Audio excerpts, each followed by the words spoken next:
শুভ দোলযাত্রা। হ্যাঁ জানি জানি, আমি অনেক লেটে পোস্ট করছি, কি আর করব, অনেকগুলো ভিডিও পোস্ট করা ছিল পরপর, তাই আর কি করব।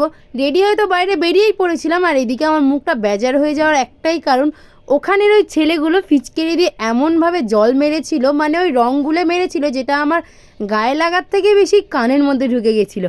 আর এখানকার এই বাচ্চাগুলো, বাবা আমাদের তো পুরো দাঁড়িয়ে গায়ে জল ঢেলেছে, মানে ওই রঙগোলা জল। তারপর তো এত কিছু দেখতে দেখতে চলে যাচ্ছিলাম একটা ফ্রেন্ডের বাড়ি, আর আমি দেখলাম যে আমার গেঞ্জির কালার পুরো চেঞ্জ হয়ে গেছে, আর আমি পুরো স্নান হয়ে গেছি, মানে পুরো এক মগ জল পুরো ঢেলে দিয়েছে। তারপর ফাইনালি আসলাম একটা ফ্রেন্ডের বাড়ি, আর তারপর দেখলাম আমার অবস্থাটা অনেকটা খারাপ। আর এখানে আমরা অনেক কিছুই বানাচ্ছিলাম, যেটা তোমরা আমার নামের নিচে দেওয়া যে ভিডিওর লিঙ্কটা সেটা গিয়ে দেখো কি বানাচ্ছিলাম, ঝট করে গিয়ে দেখে নাও।